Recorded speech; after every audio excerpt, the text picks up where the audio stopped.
put some respect on the Springbok name.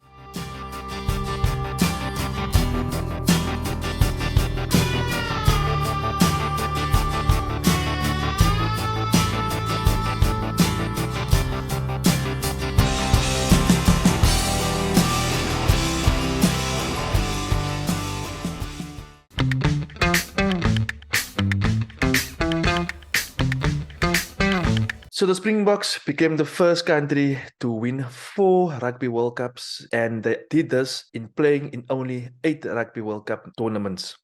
In this video, I would like to give my take on this incredible match between the All Blacks and the Springboks, and stay tuned until the end where I will give my thoughts on where to from here for the Springboks. The Springboks beat New Zealand 12-11, once again beating a team with 1 point in the knockout rounds of this glorious World Cup tournament hosted by France, where the Springboks beat the host France in the quarterfinals with 1 point, as well as for England in the semi-finals with 1 point, and in the final they beat the All Blacks with 1 point.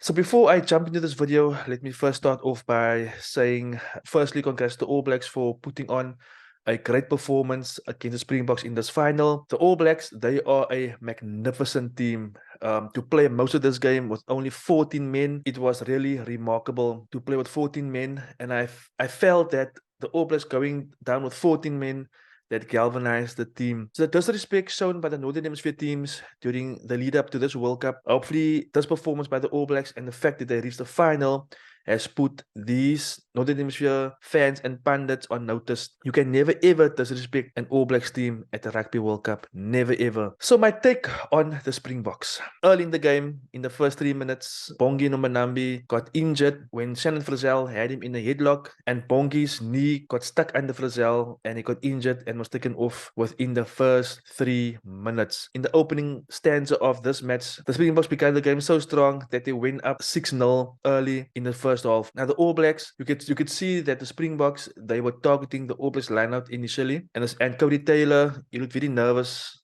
in the beginning stages of this game because their lineout was being challenged by the Springboks, and Cody Taylor was placed under tremendous pressure. The areas where I thought the Springboks would do well, namely the lineouts and the scrums, those 2 areas in the game did not pay the dividends that we as fans expected, and obviously I would assume also the Springbok management expected. With Bongi going off, Deon Fourie had to come on to play 7 plus minus 76 minutes he had to play, and we all know Deon Fourie is a makeshift hooker, and the All Blacks, they put Deon Fourie under pressure. They always had 2 jumpers in the lineout, and the All Blacks, they targeted the front of the lineout, where guys like Brendan Atalik, they got a ton of steals. I think the All Blacks basically got like 4 steals from Springbok ball. The player that was tremendous in this game, we all know him as Pieter Stef du Toit. Guys, Pieter Stef du Toit, he was like a machine. 2020, I think plus minus 28 tackles was made by Pieter Stef du Toit. He chopped guys down, he tackled guys to the ground. Yo, he was magnificent. And it reminded me of the Pieter Stef du Toit of 2019, the guy who won the World Player of the Year in 2019. And we saw him being back at his best. He was tremendous, he was awesome, and he basically set the tone early in the first half for the Springboks, and he continued with the same vein from the first minute until the end, playing at that intensity. The choice to start Handre Pollard in this game, it definitely paid off. We saw that all the Springboks' points came from the boot of Handre Pollard, and initially we all felt it for Mandy Libbok, but we knew that this is going to be an arm wrestle, and Handre Pollard, he came to the party. If you are an ordinary guy like me and would love to start a YouTube channel, allow me to plug you and introduce you to TubeBuddy. I'm a true testimony of what TubeBuddy can do to help aspiring YouTubers. In no time, I managed to achieve 1,000 subscribers and 4,000 watch hours, all due to the help of TubeBuddy. So if you're interested and need some assistance to grow your YouTube channel and be a YouTube superstar, you can find the link to TubeBuddy in the description of this video below. So my take on the All Blacks and their performance in this game. I think the most controversial part of this match is the red card to Sam Cane.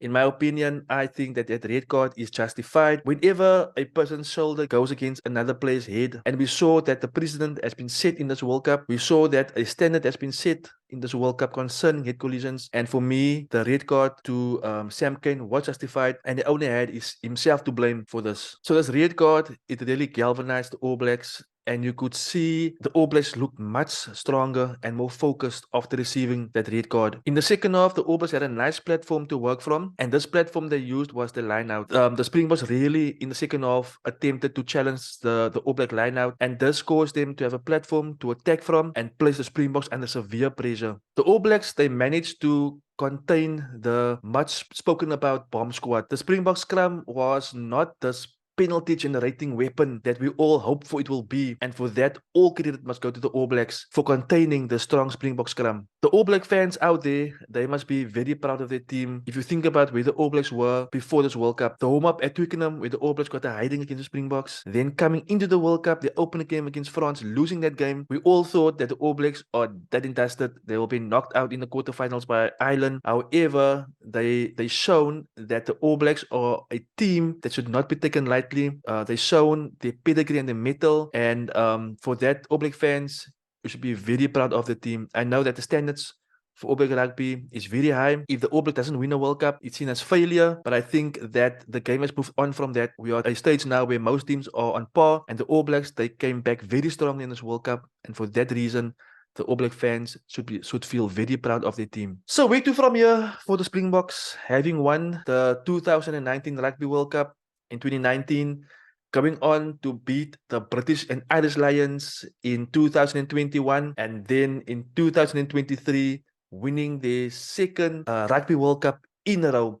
So where to from here from the Springbok team? So Jacques Nienaber will be joining Leinster, therefore leaving the Springboks without a head coach. And Rassie Erasmus has 1 year left on his contract as director of rugby. A possible replacement for Nienaber is Johan Ackerman. Now, Johan Ackerman, he was the brains behind that almighty powerful Lions team that competed in 3 Super Rugby titles. Ackerman is the guy who brought us Malcolm Marx, Franco Mostert, Elton Yankees when he was good, and Quagga Smith. So Johan Ackerman is a guy that is spoken about as being the possible next Springbok coach. So next year, being the start of the new Rugby World Cup cycle, it will be a rebuilding phase for the Springboks, as a majority of the Springbok players, of the current Springbok players who competed in the final last night, the majority of them are in the early 30s. Some of them might go on to play in the World Cup, in the 2027 World Cup in France. But this is now